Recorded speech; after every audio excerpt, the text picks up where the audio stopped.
Begini ya, jadi ini saya bacakan kitab dari Sultanul Ulama, ketua dari semua ulama. Jadi di di tradisi keilmuan sebetulnya mirip-mirip tradisi negara. Jadi ada presiden, ada menteri, ada apa. Kalau di wali kan ketuanya Syekh Abdul Qadir Jilani. Kalau di ulama dalam mazhab Syafi'i itu ada orang yang digelari Sultanul Ulama, yaitu Syekh Izzuddin bin Abdussalam. Di Al-Quran ketika Allah memuji salah satu kekasihnya, salah satu nabinya itu karena apa? Wa ja'alani mubarakan ainama kuntu. Saya di mana-mana itu memberkahi yang lain. Saya di mana-mana itu bikin positif bagi orang lain. Saya di mana-mana itu sangat berarti, sangat bermanfaat bagi orang lain. Sebab itu Nabi Isa dengan begitu senangnya, begitu syukurnya menghentikan wa ja'alani mubarakan ainama kuntu. Allah membuat saya di mana-mana itu berkah. Ini biasanya tak pakai dalil sama teman-teman yang mungkin ditakdir di Amerika, di Korea, di Taiwan, di beberapa belahan bumi. Bahwa selain ada ayat ini itu ada hadis al-bilad biladullah wal ibad ibadullah. Fahaitsuma asabta khairan fa'akim. Sebetulnya semua negara itu milik Allah, semua hamba-hambanya Allah. Maka di mana saja kamu menemukan kebaikan, maka enggak apa-apa di situ saja. Fa'akim, kamu boleh di situ saja. Tentu kalau Anda sudah nyaman di Amerika, tidak usah bilang Indonesia itu gelap. Ya di Amerika saja, tidak usah komentari Indonesia gelap. Kalau Anda di Mekah, ya tidak usah bilang, wah Indonesia itu negara yang enggak suci, yang suci itu hanya Mekah. Ya tidak usah bilang gitu. Begitu juga di beberapa negara yang Anda mungkin di Afrika, terus merasa, Alhamdulillah di sini putih sendiri, ganteng sendiri. Tidak usah begitu. Tapi yang jelas, berkahnya para ulama, sebetulnya dari dulu Nabi itu wawasannya luas sampai tidak mengharuskan orang itu harus di Mekah di Medina. Kata Nabi, al-bilad biladullah, semua negara itu hakikatnya milik Allah, semua belahan bumi milik Allah, wal ibad ibadullah. Semua hamba, semua makhluk itu hamba Allah, entah dia muslim, kafir, orang soleh, fasik, semuanya itu hamba Allah. Fahaitsuma asabta khairan fa'akim. Kamu di mana saja ketemu kebaikan, maka kamu boleh diam di situ. Tentu kebaikan itu macam-macam. Orang yang hidup di dunia global kayak Anda semua itu kebaikan adalah menunjukkan kalau Islam itu misalnya suka damai, suka toleran. Islam itu agama yang peduli. Sebab itu di An-Nisa 114, ya tolong dicatat, An-Nisa 114, itu ada ayat yang itu jadi pegangan seluruh komunitas muslim dunia. Ketika Anda mungkin rapat di PBB atau rapat-rapat konsultasi dunia tentang perdamaian, itu di Al-Quran itu jelas sekali. Di An-Nisa 114, Allah ngendikan, la khaira fi katsirin min najwahum illa man amara bi shadaqatin aw ma'rufin aw islahim bainan nas. Diskusi apapun itu tidak ada baiknya kalau tidak mengarah pada ya la khaira itu tidak najwa itu diskusi atau presentasi ilmiah atau musyawarah atau rembukan. Mungkin kalau orang yang tidak jabat bilangnya cangkruan atau di mana saja. Diskusi apapun tidak ada baiknya. La khaira fi katsirin min najwahum illa man amara bi shadaqatin, kecuali orang-orang yang peduli secara sosial. Sedekah itu berinfak atau peduli secara sosial. Illa man amara bi shadaqatin au ma'rufin, atau menggembar-gemborkan, mengumandangkan, mensyariatkan sesuatu yang ma'ruf, mudah dikenali. Mudah dikenali itu artinya lawan katanya mungkar. Mungkar itu sesuatu yang dilawan atau anggap buruk oleh akal, makanya disebut mungkar, diingkari. Kalau ma'ruf itu dimaklumi. Au islahim bainan nas. Allah tidak ngendikan bainal mukminin atau bainal muslimin. Allah ngendikan au islahim bainan nas. Semua kiat-kiat yang memperdamaikan antar manusia itu pasti diridhani Allah. Sebab itu dalam sejarah Islam paling monumental ada istilah piagam Madinah, ada Sulhul Hudaybiyah, di mana Nabi demi kelangsungan hidup bersama pernah berdamai dengan kafir Quraisy. Nabi juga berdamai dengan orang-orang Yahudi Khaybar, Yahudi Bani Quraidah. Sebab itu damai itu enggak butuh alasan. Yang butuh alasan itu perang. Saya ulang lagi, damai itu enggak butuh alasan karena itu fitrah manusia. Yang butuh alasan itu perang. Sebab itu dibolehkannya perang di Islam tuh nunggu lama sekian ada kezaliman, ada kesewenang-wenangan, ada macam-macam baru dibolehkan perang dengan arti mempertahankan diri. Sebab itu ayat perang pertama turun itu istilahnya Allah udzina lil ladzina yuqataluna bi annahum zulimu. Telah diberi izin, itu ada di surat Hajj, telah diberi izin orang mukmin melawan atau mempertahankan diri dengan perang karena bi annahum zulimu, karena mereka dizalimi. Ada ayat lagi waqatilu fi sabilillah alladzina yuqatilunakum. Kamu boleh perang tapi dengan mereka yang merangi kalian. Jadi bolehnya perang itu nunggu ada alasan. Seperti kita dulu ngelawan kolonial, ngelawan penjajahan. Sebab itu anda-anda yang di Amerika tidak usah khawatir kalau Islam itu misalnya dicitrakan sebagai ekstremis, sebagai yang penganut kekerasan. Tidak usah khawatir karena dalil-dalil bahwa kita suka damai itu jelas sekali dan tertulis secara jelas, secara eksplisit bahwa la khaira fi katsirin min najwahum illa man amara bi shadaqatin aw ma'rufin aw islahim bainan nas. Itu di ayat 114 An-Nisa. Kemudian yang kitab Bukhari yang saya serahkan sama Pak Rois Surya itu sama teman-teman yang di Amerika itu jelas. Ya, mungkin kalau halaman di kitabnya beda itu Namratul Hadis. Nomor hadis itu pasti sama, bisa dilihat 3231 ya, 3231.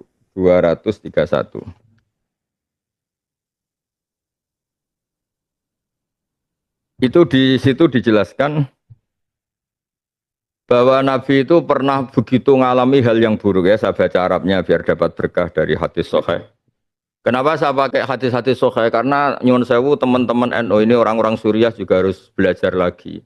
Sering-sering memaksakan dalil-dalil yang enggak jelas sehingga kalau ketemu alumni-alumni Umil Qura atau Madinah itu memang kita jeblok. Karena gara-gara NU punya tradisi 7 hari ada hadisnya, nanti 40 hari ada hadisnya, 100 hari ada hadisnya sehingga terus repot kayak Nabi itu NU gitu loh. Jadi itu memang masalah menurut saya itu. Jadi memang berat. Kadang-kadang saya yang menekuni ngaji terus sampai sekarang belajar saja sering nggak ngerti hadis yang ala NU itu memang masalah secara riwayat itu. Makanya kiai-kiai kita itu kalau ketemu kubu sebelah mesti digojlok itu hadis sahih apa enggak.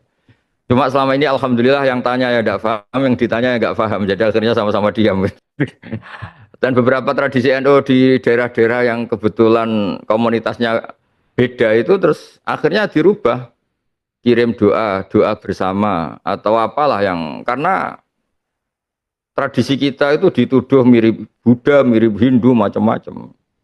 Makanya menurut saya, wong hadis sahih itu luas, ya kita tidak perlu dalil-dalil yang aneh-aneh karena itu beberapa yang orang doktor hadis atau profesor hadis yang dari Umil Qura atau dari Mekah itu, terus kita kelihatan ndak alim gitu, kita kelihatan ngawur gitu. Sebab itu bentuk penghormatan saya pada komunitas di Amerika Serikat, ini saya dalil itu 2 saja yang aman, 1 Quran, 2 hadis-hadis sahih. Meskipun nanti analisisnya kita ngikuti ulama. Analisis itu penting karena tekstualis itu tidak bisa. Tadi malam saya kebetulan ngisi di hallnya Mbah Sahal, dulu Rois Am NU. Itu saya cerita, saya tuh sering ketemu orang yang mengumandangkan atau menggembar-gemborkan kembali ke Quran. Saya bilang itu tidak bisa kecuali dengan analisis ulama. Saya beri contoh, di Quran itu hanya ada kata wadarul bai'ah. Kalau ada Jumatan sudah mau mulai, tinggalkanlah jual beli. Nah kalau nuruti tekstualis, berarti orang main HP boleh, orang tidur boleh, orang cangkruk boleh, karena Allah hanya melarang tinggalkanlah jual beli wadarul bai'ah. Tapi berkahnya analisis ulama itu disebut min itlaqil ba'di wa iradatil qul. B adalah contoh dari sekian yang menghalangi orang ikut Jumatan. Sebab itu main HP ya enggak boleh, main apa saja yang bisa mengganggu Anda tidak bisa Jumatan. Begitu juga ada ayat wa antasma'u bainal ukhtain. Ya di akhir juz 4 itu kan ada khurimat alikum ummahatukum, kamu tidak boleh menikahi ibu-ibu kamu. Itu jelas, ummun itu artinya ibu. Tapi semua ulama ijma bahwa maknanya itu umun itu ibu wa in alat, umun wa in alat. Jadi saya tidak boleh nikahi ibu saya dan ibu saya, ibunya mbah saya sampai Sayyidah Hawa.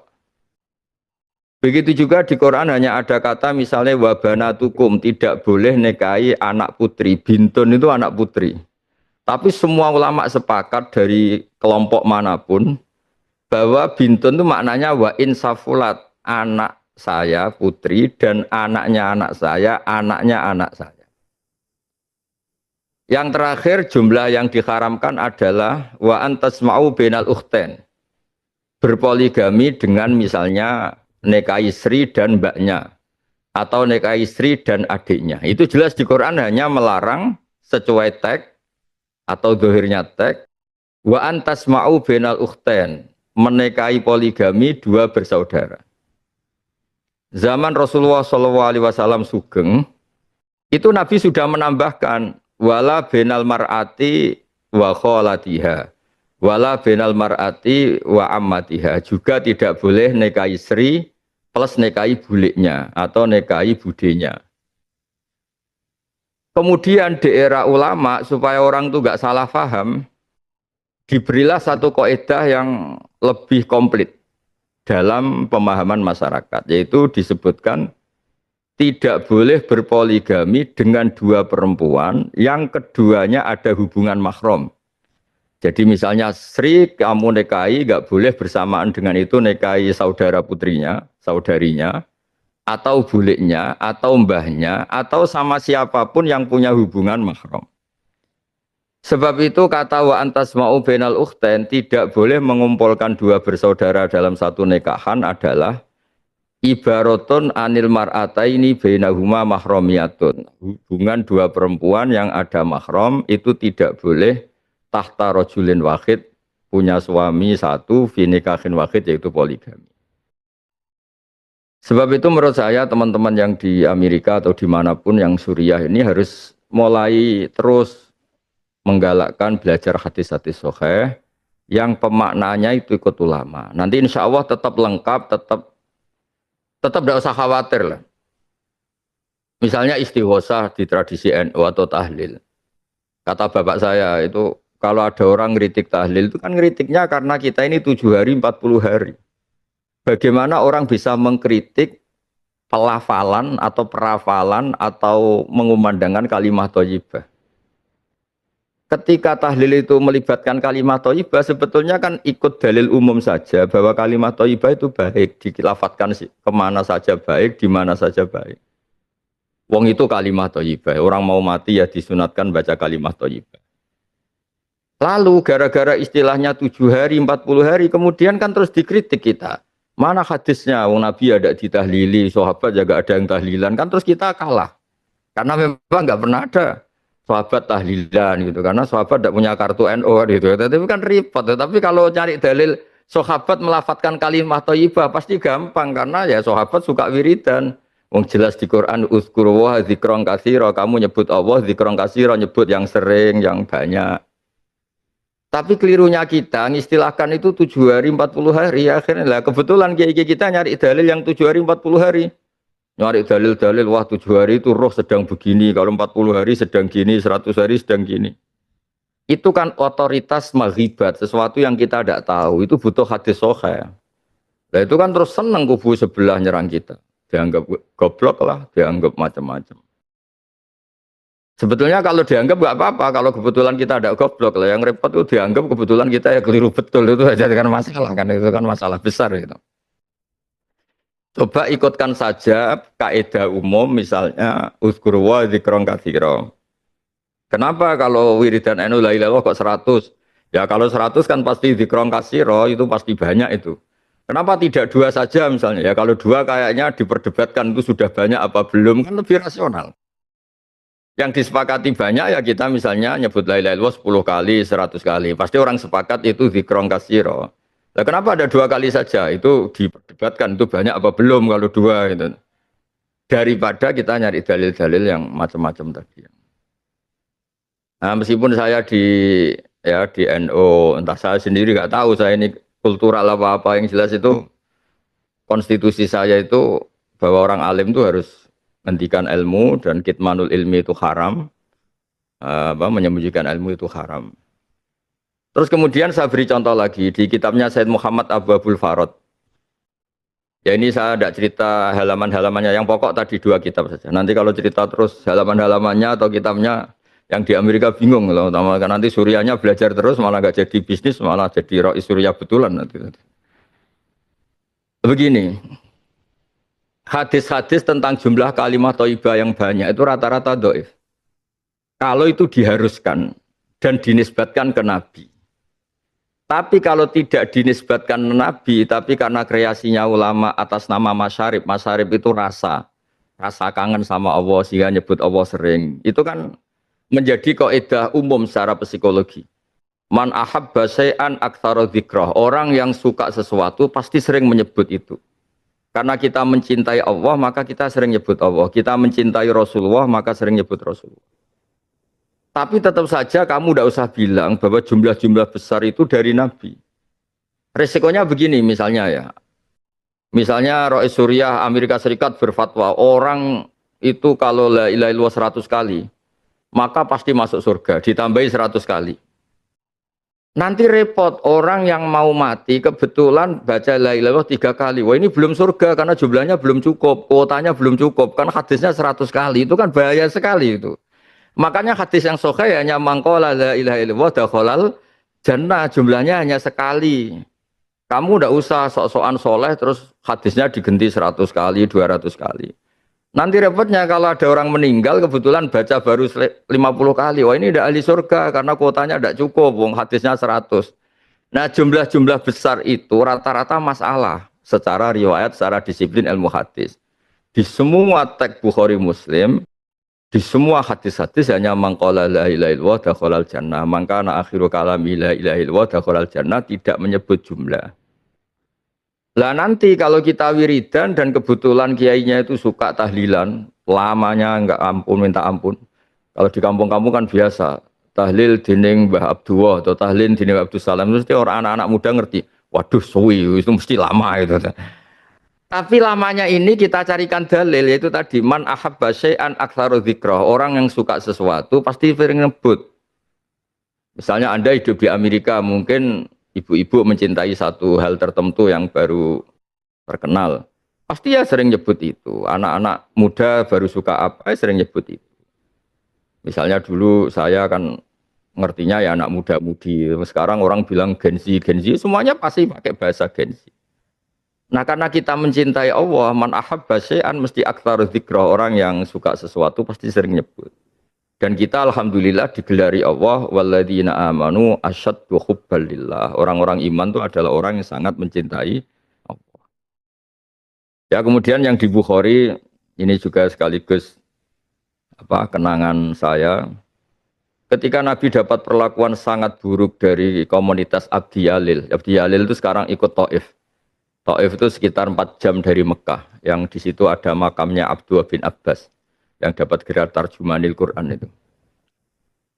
Itu diperlakukan buruk sekali, dilemparin batu, dihujat, macam-macam. Kemudian ketika Nabi ingin di Taif, dakwah di Taif, karena di Mekah ditolak, ternyata perlakuan orang Taif lebih buruk. Kemudian Nabi kembali lagi ke Mekah, padahal Nabi menghindari Mekah ke Taif itu untuk dakwah dan dengan harapan Taif lebih baik. Ternyata lebih buruk karena orang Taif itu dijelaskan di tarikh aghrau sufaha'ahum. Orang-orang yang bodoh-bodoh yang tidak punya etika, tidak punya peri kemanusiaan disuruh ngelempari Nabi, disuruh. Jadi kunane kuno mulai dulu itu kalau orang terpelajar itu relatif berkemanusiaan. Makanya orang-orang terpelajarnya nggak mau, mereka benci Muhammad tapi nggak mau ngelempari sendiri. Tapi mereka aghrau sufaha'ahum, memprovokasi orang-orang bodoh, orang-orang yang enggak terpelajar untuk ngelempari Nabi sampai Nabi berdarah-darah. Karena mereka sendiri sebagai orang terpelajar itu menghindari itu, menghindari berbuat anarkis itu. Akhirnya Nabi nganggep di Mekah itu lebih baik. Pulanglah Nabi ke Mekah lagi. Terus disambut oleh Malakul Jibal, ada malaikat gunung bilang, ya Rasulullah saya punya tugas dari Allah untuk ngasih engkau 2 pilihan. Apa engkau ingin orang-orang Mekah ini yang mendustakan kamu ditungkepi gunung, cara ditimpali gunung ini supaya mereka mati semua. Nah, terus di situ ya ini saya baca supaya jadi kenangan ya ada teks hadis sahih di situ.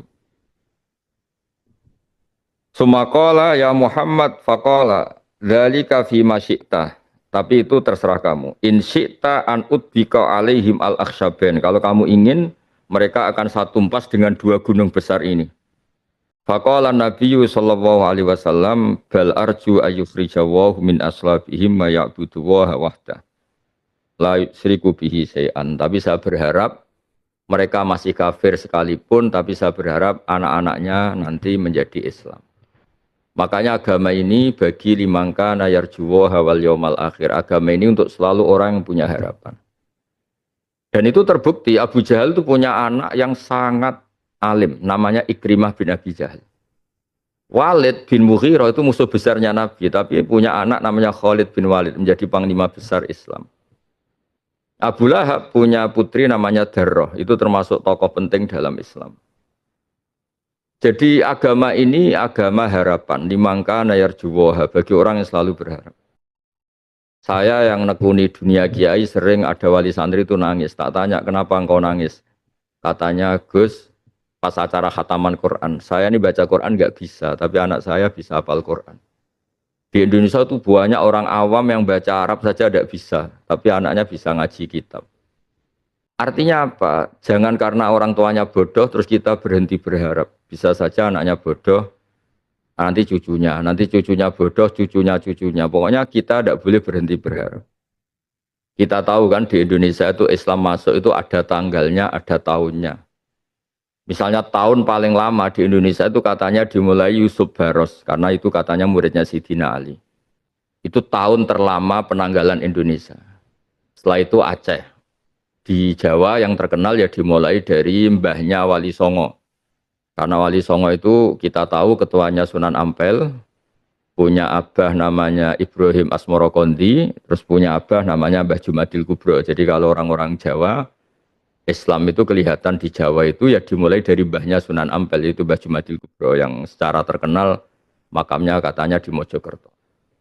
Saya bahasakan yang secara terkenal karena di Indonesia itu baru ramai kuburan-kuburan banyak itu sehingga setiap titik itu biasanya ada kuburan tokoh-tokoh terkenal sehingga terus banyak perdebatan. Tapi apapun itu disepakati kalau memang Wali Songo itu sudah top kosalisa, sudah generasi ketiga karena yang pertama itu Mbah Jumadil Kubro, terus putranya Mbah Ibrahim Asmorokondi, kemudian Mbah Sunan Ampel Raden Rahmat. Ternyata era kita, era kemarinnya kemarin. Kita tahu Mbah Hasyim Asy'ari itu pendiri NU Hadratus Syekh. Itu punya kiai asmane Syekh Mahfud At-Turmusi. Itu di Mekah saja dikatakan alim. Beliau ngajar di Masjid Haram dan ahli fatwa. Begitu juga ada orang Minangkabau namanya Syekh Muhammad Khotib Al-Minangkabau. Itu di Mekah itu alim sampai jadi khotib terbaik.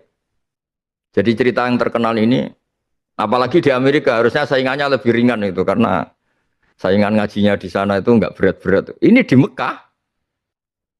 Syekh Khotib itu asmane itu Muhammad. Dia diambil menantu oleh orang Arab alim, terus dibully sama orang-orang Arab. Kalau bahasa sekarang dibully. Kamu ngambil menantu orang Jawa. Orang Jawa itu dulu dibully di Jawal Bakor. Sampai ada kata-kata al-Jawa tak kulul khaya. Orang Jawa itu sukanya makan ular. Karena ada orang Arab ngelihat di Jawa banyak kiai-kiai makan belut itu. Karena bentuknya kayak ular terus katanya orang Jawa itu makan ular. Karena sebetulnya makan belut yang mirip ular gitu. Terus kata mertuanya ini, mantu saya itu orang alim, gua Arabiun katanya. Dia itu orang Arab. Terus kata orang-orang yang bully, fakih fayakunu Arabian. Bagaimana dia orang Arab, padahal dia dari Jawa. Dulu kalau bahasa Arab kuno itu bilang seluruh Indonesia itu Jawa, bukan Sumatera, bukan Kalimantan, semuanya disebut Jawa.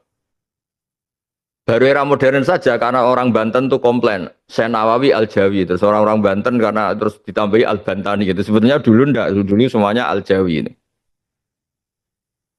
Katanya mantu saya itu Arabiun. Terus fakih fayakun Arabian padahal dia orang Jawa. Gimana dia orang Arab padahal dia orang Jawa. Kata mertuanya, Al-Arabiyyu mayyatakallamu bil Arabiyyah alal fusha. Orang Arab betul itu yang bisa ngomong Arab secara fusha dengan bahasa kasta tertinggi yaitu fusha. Terus kalau nggak percaya suruh khutbah dadakan. Ya. Walhasil tidak dikasih tahu, tidak dikonfirmasi. Beliau pas Jumatan ya kayak umumnya orang Jumatan nggak diberitahu, langsung disuruh khutbah. Tapi Fajaa bil asbil ujab, dia khutbah itu sangat menarik dengan bahasa Arab tertinggi kastanya. Kalau menurut ukuran sastra Arab itu ngendikan yang kasta Arabnya itu terbaik. Sampai digelari Muhammad Khotib Al-Minangkabu. Al-Khotib itu yang ahli khutbah. Artinya apa? Baru kemarin kita katanya banyak cerita, era Brawijaya V baru kita Islam. Tapi era-era itu sudah yang terbaik kita. Ada Syekh Khotib Minangkabu, ada Syekh Nawawi Al-Bantani, ada Syekh Mahfud At-Turmusi. Era modern ada Mbah Maimun, ada Mbah Sahal. Betapa berkahnya agama ini. Karena apa? Enggak berhenti berharap. Mungkin nenek moyangnya orang-orang alim itu ya umumnya orang Jawa. Bisa dibayangkan. Wong saya saja masih menangi kalau di kampung-kampung tertinggal itu orang lewat pohon besar, Amit Mbah, Amit, putune jenengan badhe liwat. Itu karena masih nganggep itu memang bertuan itu, sehingga terus kita dikritik kayak kita syirik kayak karena takut pohon besar, takut macam-macam. Tapi berkahnya berharap kita terus ngajar lewat pendidikan pesantren, lewat kuliah, lewat peradaban yang baik. Alhamdulillah kita sekarang keren. Jumlah orang haji terbanyak, kita muslim mayoritas dengan kualitas yang baik. Bahkan di negara Amerika saja tetap jadi kiai, itu kan luar biasa. Jadi ini prestasi-prestasi yang harus kita syukuri seperti ngaji ini. Agama ini limangka nayarjuwa hawal yaumal akhir. Agama ini selalu bagi yang punya harapan. Makanya andekan ya. Indonesia kok masih gelap ya, kita tetap berharap lebih baik, lebih baik. Apalagi faktanya tidak gelap ya, biasa aja. Kalau ada ujian kan ya semua negara punya ujian. Nabi ketika ada orang-orang kafir yang melawan beliau, ingin bunuh beliau, ketika orang itu mau dibunuh malaikat, kata Nabi, saya tetap berharap dari anak turun mereka, keturunan mereka jadi orang-orang yang menyembah Allah. Dan harapannya Nabi benar, Abu Jahal baru era anak, Ikrimah sudah Islam. Abu Lahab era anak, Darrah sudah Islam. Khalid bin Mughirah musuh besarnya Nabi punya anak Khalid. Dan Alhamdulillah juga di belahan dunia juga gitu. Kita contoh paling gampang yang di Indonesia. Sejarah menulis misalnya di Jawa, penanggalan masif Islam itu kan era Brawijaya V. Kalau di penanggalan paling tua, paling banter ya memang Syekh Yusuf Baros itu yang sebagian sejarawan nulis itu mulai Sayyidina Ali. Nggih, ngoten mungkin ada 1-2 pertanyaan atau ungkapan karena saya juga ingin mendengar, bukan mendengar problem lah. Mendengar cerita-cerita di Amerika. Kalau Anda cerita problem itu berarti pecundang karena ya khasnya orang berjuang itu ada problem. Ya biasa aja kalau ada problem, memang dunia ini liyabluwakum ayyukum ahsanu amala. Jadi ada hidup ya ada ujian. Lucu kalau sama cerita berkeluarga ada problem. Ya itu aneh itu. Kalau kita kan sudah nekuni Islam sudah mulai kecil ya, namanya hidup ya ada tantangan. Jangan bahasakan problem. Gini gue saya di Amerika ngalamin gini, tapi hindari bahasa problem. Nanti kalau jadi problem betul malah repot. Ya jadi memang aturannya gitu. Tabarakalladzi biyadil mulku wa huwa ala kulli syai'in qadir alladzi khalaqal mauta wal hayata liyabluwakum ayyukum ahsanu amala. Jadi saya itu pengalaman jadi kiai yang paling saya kenang tadi, saya berkali-kali cerita itu. Ada perempuan yang kebetulan tidak cantik, miskin lagi, terus lapor saya, Gus, doain saya kaya, saya ini bosan miskin, suami saya pengangguran miskin. Terus saya jawab, kalau doa saya mustajab, kamu siap? Siap gimana Gus? Kalau sudah kaya, paling yang diganti itu rumah jadi lebih baik, mobil lebih baik. Lama-lama suami kamu evaluasi ganti istri. Ya. Wah sudah Gus kalau gitu miskin aja. Karena nggak mungkin rumah baik, mobilnya baik, kemudian penumpangnya Anda, pasti nyari penumpang baru. Kemungkinannya 2, diganti atau ditambah. Ya sudah Gus miskin aja kan. Artinya kan ya sama-sama ada ujian. Miskin ya ada ujian, kaya ya ada ujian gitu. Jadi ya sama lah Anda kalau punya suami di rumah terus kuper. Kalau keluar terus rawan direbut orang itu kan sudah sunat tua. Itu sudah gak usah bilang problem. Ya ngiyai ya gitu. Kalau terlalu lunak dianggap gak punya berpendirian. Kalau terlalu keras dari ekstrim kanan. Kalau gak punya sikap katanya gak jelas. Ya jadi sudah nanti Monggo kalau jenengan cerita-cerita yang ya yang gampang-gampang lah yang asik ya. Nggih, ngoten. Assalamualaikum warahmatullahi wabarakatuh. Saya tambahkan begini ya. Jadi problem kita di ya karena kita ini pengajian NU ya kita sebut problem di NU. Tapi sebetulnya ya problem semua ya. Problemnya adalah saya itu sering cerita sambil guyon. Kita ini mulai kecil karena kiainya sudah tidak belajar lagi. Kalau ada orang meninggal pasti dalilnya itu kullu nafsin dha'iqatul maut. Kalau ada orang khitan, mesti cerita, oh Nabi Ibrahim dulu itu dikhitan umur 80 tahun, sehingga harus pakai kapak. Karena kalau pakai peso biasa bisa putus pesonya. Sehingga terus kita ini nggak pernah menambah ilmu. Jadi saya bayangkan Pak Abdul Wahid tadi yang pernah ketemu saya Yusuf Qardawi, andekan ayat yang di An-Nisa 114 itu kita terkenalkan. Seterkenal ayat bagi kaum pria, fankihu ma tobalakum minan nisa masna wa sulasa wa ruba'. Ini kan problemnya kita ini agak-agak egois, yang suka poligami selalu dalil silahkan nikah perempuan 3, 4 gitu. Andaikan kita semua sepakat menterkenalkan ayat-ayat yang visi Islam itu universal kayak ayat yang baca tadi. La khaira fi katsirin, tidak ada kebaikan dalam sebuah diskusi apapun kecuali yang menggerakkan kebaikan termasuk terakhir au islahim bainan nas, bahwa misi perdamaian. Sehingga tertanam di tokoh-tokoh Islam sampai menjadi coro Pak Wahid tadi tatbiki aplikasinya semua berorientasi ingin damai. Au islahim bainan nas. Karena ayat itu nggak diterkenalkan. Misalnya di Indonesia orang Toreka selalu dalil ala bidzikrillah tatmainnul qulub. Itu diulang-ulang. Sehingga masyarakat ini nyuwun sewu nggak tambah ilmu itu. Saya tidak termasuk yang kritik, tapi yang otomatis agak-agak beda. Terus saya sering dalil beberapa ayat karena ingin saya panduan orang Islam itu ayat Quran, yaitu kita terkenalkan untuk sebagai solusi bangsa. Terus tadi yang dikatakan Pak Wahid Indonesia Kebangkitan itu memang nyata. Nyatanya begini. Dulu ketika Imam Ghazali alim itu marganya masih Persia karena TOS itu ikut Iran. Iran itu Persia.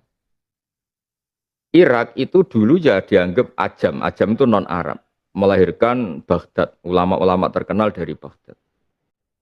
Abu Hanifah itu orang Irak. Irak itu ajam. Ajam itu tidak Arab. Dulu sebelum ada Timur Tengah ada itu. Artinya gini, kata beberapa ulama, ketika Allah memaklumatkan agama ini kafatal linnas untuk siapa saja, itu terus sebegitu mudah orang Islam sosialisasi di mana-mana. Ya tapi tadi catatannya seperti yang dipandukan oleh Nabi Isa tadi, wa ja'alani mubarakan aina ma kuntu. Mubarak paling mudah itu ya kita di mana-mana ada di problem, sehingga Islam itu selalu mengkampanyekan la dororo wa la diror. Sudah hidup di mana saja gak masalah. Kalau kamu tidak problem bagi orang lain, la dororo wa la diror. Atau tadi kalau istilahnya Nabi Isa, wa ja'alani mubarakan aina ma kuntu. Saya ini diciptakan Allah di mana-mana itu bawa berkah, tidak bawa problem. Artinya kalau kita hidup di mana saja, mulai hal-hal kecil kayak kumpul mertua atau kumpul tetangga, kumpul tempat kerja, kumpul di komunitas manapun. Kalau eksistensi kita ini adalah mubarak, orang yang membawa berkah itu kan nggak ada problem. Membawa berkah itu gimana? Panduan Quran itu jelas. Dimulai misalnya bermental memberi, bukan bermental ingin mendapat. Alladzina yunfikuna fis sarra wad dharra. Kita jenisnya teman yang heroik. Menguntungkan orang lain, bermanfaat bagi orang lain. Alladzina yunfikuna fis sarra wad dharra wal kadhiminal ghaidha. Kalau ada gesekan sosial, gesekan pertemanan, kita bisa ngempet emosi, bisa menahan emosi, tidak meledak-ledak. Wal afina 'anil nas, ketika salah paham kita mudah memaafkan. Aku yakin orang yang hidup di mana saja dengan mental itu pasti baik-baik saja. Tapi kalau kita hidup sudah bersama orang yang kita cintai sekalipun, tapi kalau kecewa meledak, kalau kecewa perang, itu mesti bikin problem. Itu. Makanya ada seorang tanya, ya Rasulullah saya kasih nasihat. Kata Nabi, la taghdab, jangan gampang emosi. Minta nasihat lagi, Nabi tetap jawab, la taghdab. Karena semua kerusakan dunia itu dimulai temperamental, emosional, ngadepi apa saja. Terus tatbikinya tadi kata Pak Abdul Wahid, ruwet, jadi tambah hari tambah ruwet. Coba kalau kita ngikuti panduan Nabi, la taghdab, jangan mudah emosi, jangan mudah tersulut emosi. Ya saya kira demikian. Jadi saya senang sama tadi komunitas masjid di Pak Muhammad Soleh tadi. Senangnya adalah toleransi itu bukan berarti kita meluluhkan atau mengabaikan hukum internal Islam, karena itu jadi khas kita.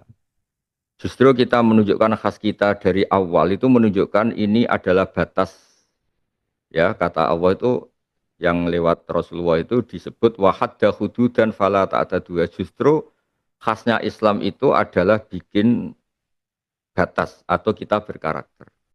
Misalnya gini, bukan berarti kalau kita toleransi sama non muslim terus teman-teman kita sebangsa non muslim ngajak main voli misalnya mereka membuka aurat terus kita membuka aurat pakai celana pendek misalnya. Enggak juga. Dan berkahnya kita konsisten, lama-lama orang juga ngerti faedahnya kita berpakaian rapi daripada yang tidak berpakaian rapi. Mungkin kita tidak jadi objek pelecehan seksual dan sebagainya. Itu contoh di komunitas. Sama seperti kita karena menjaga khas Indonesia, mungkin kita tetap makan pecel, makan nasi.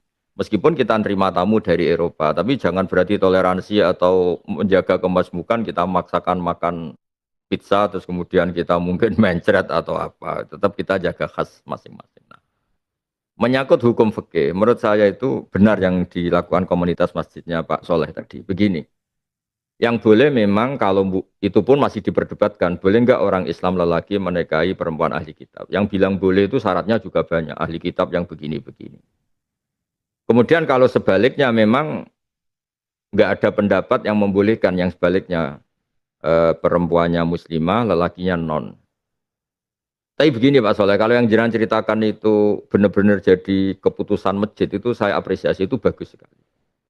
Dan memang secara hukum fikih kalau dia sudah bersyahadat saat mau nikah ya memang statusnya itu muslim. Nah soal kekhawatiran tadi, saya setuju. Pokoknya kita harus baku bahwa muslimah ini harus nikah sama orang Islam. Dan kalau dinikahi orang kafir ya harus bersyahadat. Karena begini, di mana-mana toleransi itu karena ngakui eksistensi masing-masing. Justru nanti menjadi tidak toleransi ketika nggak ada pengakuan pada eksistensi masing-masing. Karena di mana-mana toleransi itu ya ngakui eksistensi. Kita menghormati orang lain ya karena dia tidak ngambil istri kita, tidak ngambil harta kita. Artinya nggak mengambil hak yang milik kita. Sama orang lain juga harus menghormati cara kita pandang dalam hukum apa nikah. Kemudian kekhawatiran itu dua, ada kekhawatiran objektif, ada kekhawatiran subjektif. Kalau kekhawatiran subjektif tentu tidak kita dengar. Tapi kalau kekhawatiran objektif, misalnya kita punya keluarga yang di komunitas non-muslim, kemudian kulturnya itu semuanya mengarah ke syirik.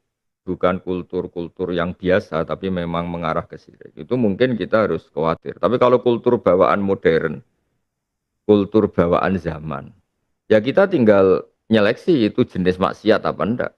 Makanya saya sering ditanya, Gus, pakai Islam cukup enggak untuk menganalisis teknologi-teknologi mutakhir? Saya jawab, orang yang menciptakan bom paling dahsyat di dunia, tentu kita tidak bilang itu hebat, karena itu penghancur manusia. Nanti hukumnya ya sama. Hukumnya ini adalah penemu kerusakan apa penemu teknologi tercanggih. Tetap fikih cukup. Fikih akan bilang jika itu digunakan untuk ifsad, untuk merusak, pasti itu hukumnya haram.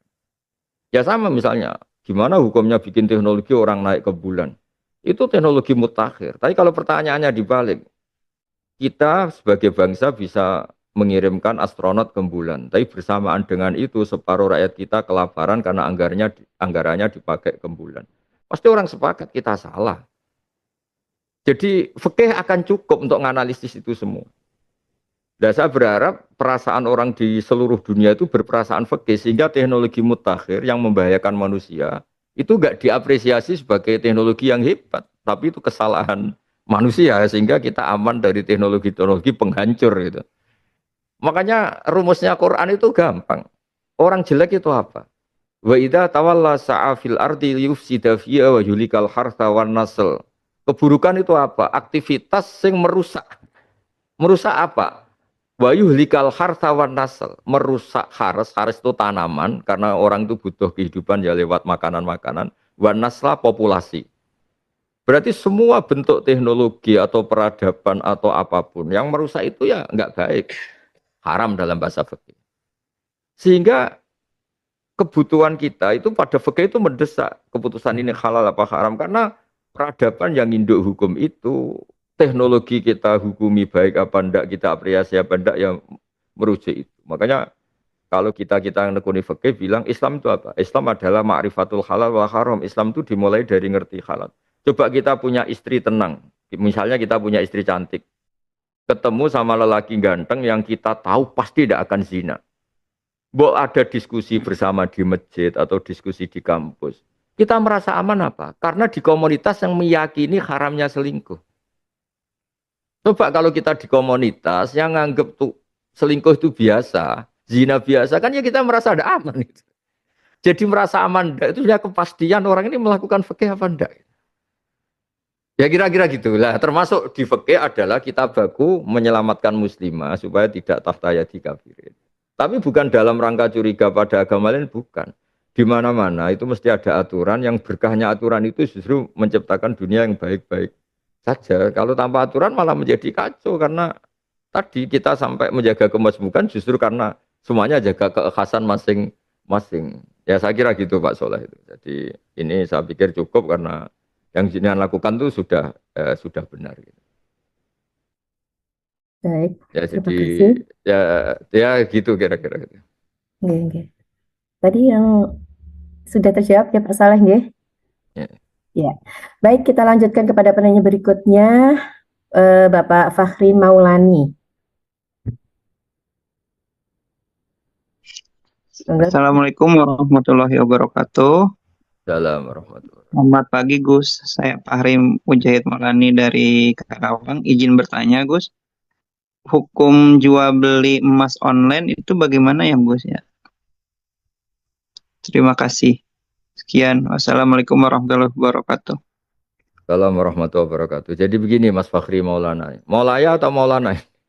Maulani Mas. Maulani ya. Iya, Gus maaf. Jadi begini, baik itu jual beli itu kalau di kitab-kitab fikih kayak kitab Al-Muhadzab, kayak kitab Masmu' juga di fikih-fikih yang turunannya kayak Mu'in, Fathul Qorib itu turunan dari kitab-kitab yang saya sebut. Nabi itu naha Rasulullah Shallallahu Alaihi Wasallam an bai'il gharar. Nabi itu melarang jual beli yang potensi ketipu. Ketipu itu kan potensi bisa, real bisa. Potensi adalah kita tidak kenal, PT-nya nggak terkenal, atau lawan transaksi kita tidak kredibel. Atau sudah kredibel tapi karena tidak langsung, mentalnya rubah. Setelah uang itu kita transfer misalnya karena dia ada orang siko yang bisa dipercaya, dan akumulasi uang banyak, terus dia nipu. Contoh gampang nyun sewu kayak jual beli travel, jual beli misalnya orang umroh. Itu ketika jumlahnya 20-10 ini kadang pihak PT masih sikoh karena jumlah uang. Tapi setelah puluhan miliar, makanya banyak travel di Indonesia yang kasus kan ternyata malah rata-rata yang kasus rame dulu di Indonesia kan karena pendaftarnya banyak, kemudian uang menumpuk banyak, terus pikirannya macam-macam. Nah, maksud saya jual beli emas yang online, kalau memang ada kepastian itu baik-baik saja.